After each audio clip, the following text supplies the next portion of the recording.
Pemirsa Lintas Badua Sepekan kembali ke hadapan Anda dengan informasi DLH kehilangan pemasukan dari pengurusan surat keterangan tempat usaha SKTU karena kewenangan daerah untuk menariknya sudah dihapus. Sementara terkait hal itu, DPRD Kota Banjarmasin sedang menyiapkan regulasi untuk sumber pemasukan baru melalui Perda tentang Rencana Perlindungan dan Pengelolaan Lingkungan Hidup yang akan diberlakukan mulai tahun ini. Tahun 2023 kemarin, realisasi pendapatan asli daerah PAD di Dinas Lingkungan Hidup DLH Banjarmasin hanya mencapai 81,2%, atau dari target 17,6 miliar hanya masuk 14,2 miliar ke kas daerah. Namun alih-alih diturunkan pada tahun 2024 ini, DLH tetap dibebani target serupa. Menurut Kepala DLH Alif, pihaknya sudah menyampaikan kondisinya saat rapat penetapan target PAD, tapi DPRD dan TAPD tim anggaran pemerintah daerah tetap tak mau menurunkan sehingga pihaknya agak kesulitan. Diceritakannya DLH kehilangan pemasukan dari pengurusan surat keterangan tempat usaha SKTU karena kewenangan daerah untuk menariknya sudah dihapus. Kita kata SKTU Pak, perpanjangan SKTU, izin kan SKTU itu dulu perpanjangan tiap tahun sekali. Tapi sampai saat ini dengan SKTU yang ada ini kan berlaku seumur hidup. Jadi selama saat misalnya perhotelan aja kan berlaku seumur hidup sekali aja lagi. Jadi sekali mereka izin sekali bayar cukup itu aja. Sementara selama ini DLH mendapat pemasukan 2,1 miliar per tahun dari pengurusan SKTU tersebut. Namun ada potensi pemasukan baru yakni lewat pengurusan surat uji laboratorium untuk tanah, air, dan udara yang wajib dimiliki pengusaha. Tetapi pihaknya belum mengestimasi berapa besaran PAD tersebut. DLH memang belum memungutnya karena masih menunggu payung hukumnya. Tim Liputan Banjar TV.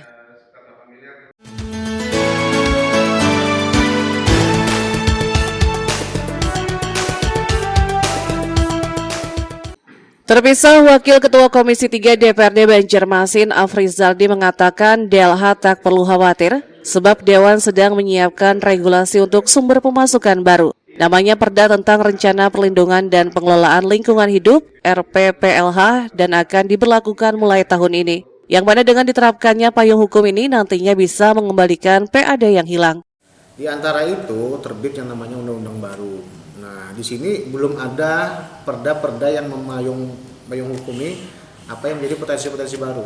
Sekarang sudah ada RPPLH. Nah, RPPLH ini bisa diterbitkan dan bisa berlaku di tahun 2024. Artinya di 2024 ini bisa tercapai dengan catatan mereka memiliki potensi lama dengan teknis baru.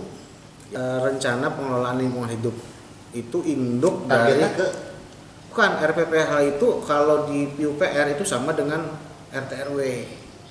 Nah, mereka itu membawahi semua struktur perda-perda lingkungan hidup, termasuk tadi kalau SKTU ini kan surat keterangan tempat usaha kan salah satu syarat untuk kita bisa mengurus surat keterangan tempat usaha itu kan ada faktor lingkungan yang ini harus diurus di Dinas Lingkungan Hidup. Sekarang kan ini kan dengan sistem satu pintu sudah tidak ada lagi.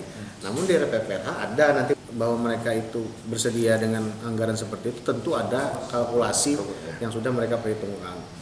Dan kalkulasi itu merujuk pada aturan-aturan ya yang baru itu tadi. Jadi mereka sudah memiliki cara. Jadi umpamanya kayak di dinas perhubungan itu kan tidak ada lagi retribusi ini itu. Cuman mereka sudah perhitungan ini bisa diganti dengan teknis apa yang bisa. Tim Liputan Banjar TV. Informasi selanjutnya pemirsa, penjabat Bupati Tanah Laut diwakili Sekretaris Daerah Haji Dahnial Kifli melepas secara langsung mahasiswa Universitas Islam Kalimantan Uniska Muhammad Arsyad Al-Banjari yang melaksanakan program kuliah kerja nyata di Kecamatan Bumi Makmur. Harapannya bisa bersinergi dengan masyarakat dalam menggali potensi yang ada di desa serta memecahkan masalah yang ada dengan keilmuan yang dimiliki.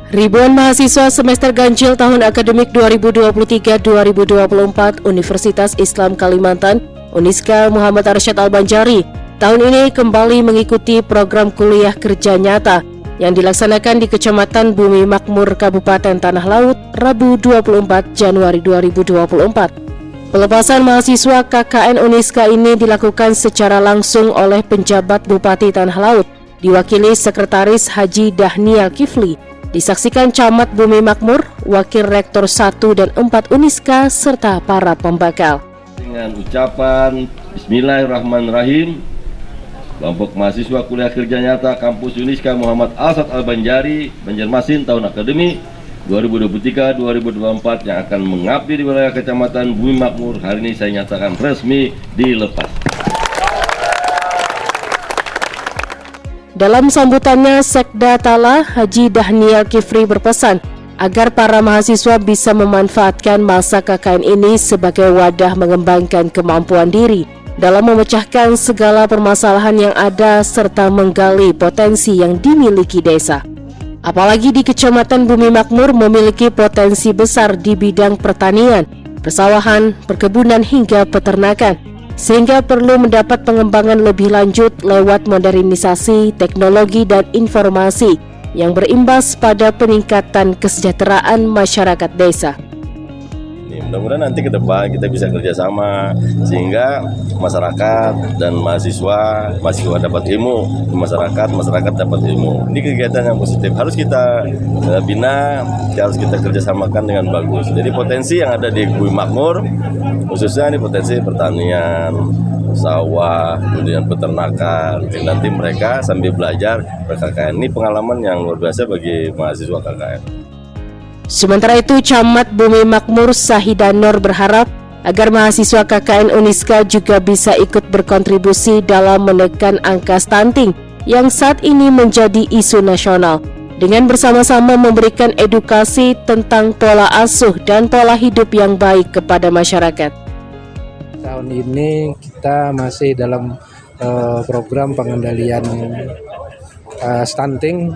Saya harap juga para mahasiswa bisa memberikan edukasi kepada masyarakat untuk bisa menanggulangi stunting di Kecamatan Bumi Makmur ini agar tidak lagi ada anak-anak kita yang stunting. Ini sangat berkaitan dengan pola hidup, cara pendidikan dan lain sebagainya, sehingga kehadiran mahasiswa untuk memberikan opini kepada masyarakat tentang bagaimana pentingnya menjaga pola asuh anak, pola hidup, pola makan dan sebagainya, ini sangat berharga sekali bagi kami kehadiran para mahasiswa itu. Wakil Rektor 2 Uniska Dr. Insinyur Hajah Siti Erlina berpesan kepada mahasiswa yang mengikuti program KKN agar bisa menjalin komunikasi dan beradaptasi dengan baik bersama masyarakat. Pesan kepada mahasiswa yang sedang KKN agar bisa pertama memahami karakter masyarakat, kemudian memahami permasalahan yang ada di masyarakat, baik masalah sosial, masalah teknologi dan sebagainya, kemudian belajar memecahkan masalah secara holistik. Jadi tidak parsial hanya ilmunya saja, tapi secara holistik, sehingga nanti suatu saat kalau mereka sudah terjun ke lapangan itu akan bisa langsung beradaptasi dengan lingkungannya. Para mahasiswa yang terbagi menjadi beberapa kelompok dan disebar di beberapa desa yang ada di Kecamatan Bumi Makmur ini akan melaksanakan program KKN selama 1 bulan dan hasilnya akan diberikan kepada pemerintah daerah sebagai masukan dan evaluasi untuk ditangani lebih lanjut. Erwin Yudanuari, Banjar TV.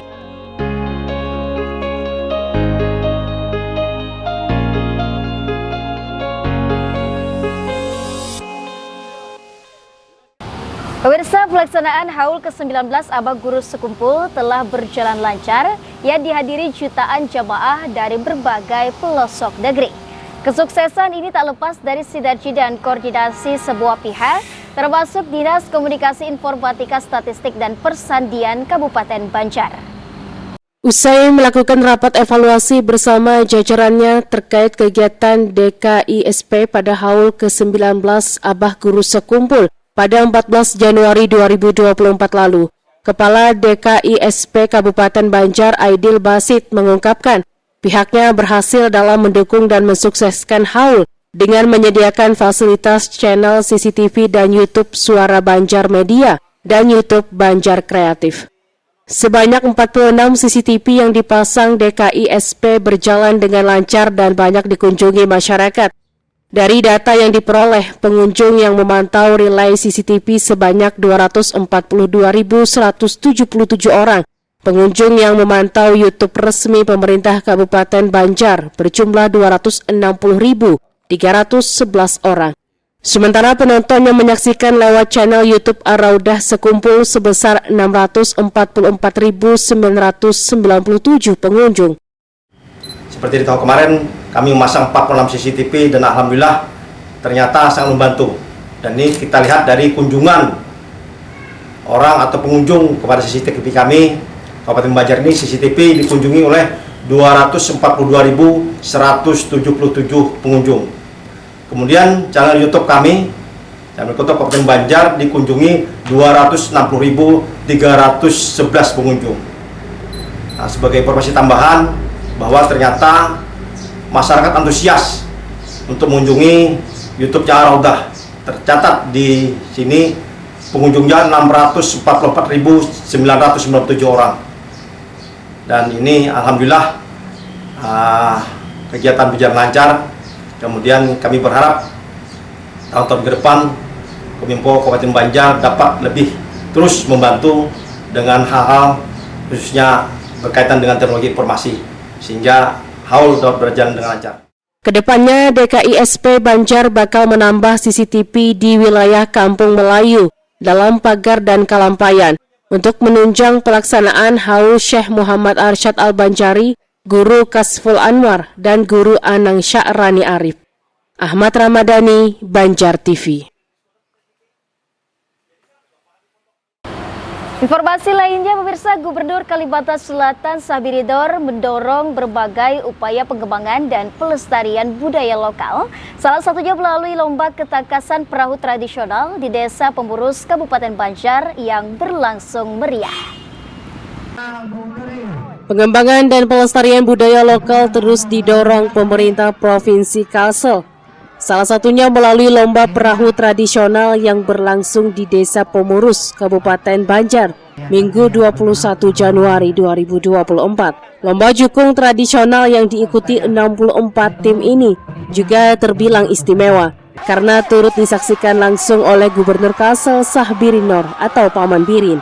Paman Birin menyebut lomba jukung yang digelar ini memiliki tujuan yang sangat penting, yaitu melestarikan jukung tradisional yang hampir punah.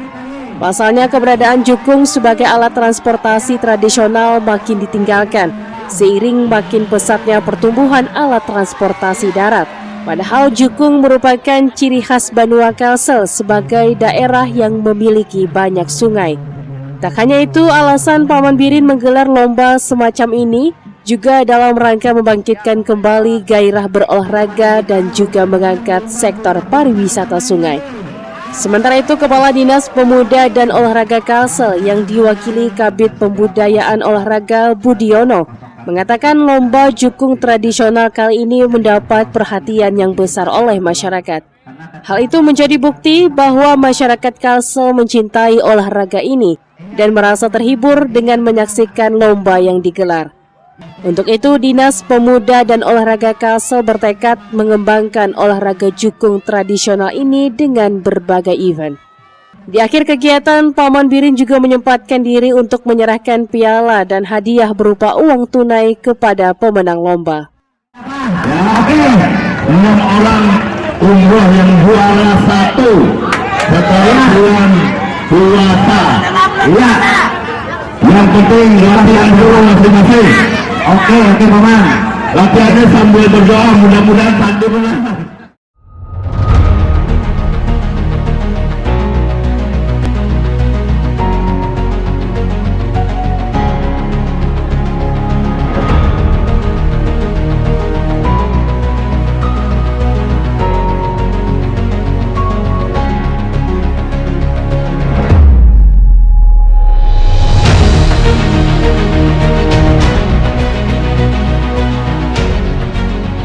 Tim Liputan Banjar TV. Ya pemirsa, tuntas sudah perjumpaan kita dalam Lintas Banua Sepekan edisi Minggu 28 Januari 2024. Saya Berat Nahar undur diri dari hadapan Anda, tentunya tetap jaga kesehatan dan selamat berakhir pekan. Wassalamualaikum warahmatullahi wabarakatuh dan sampai jumpa.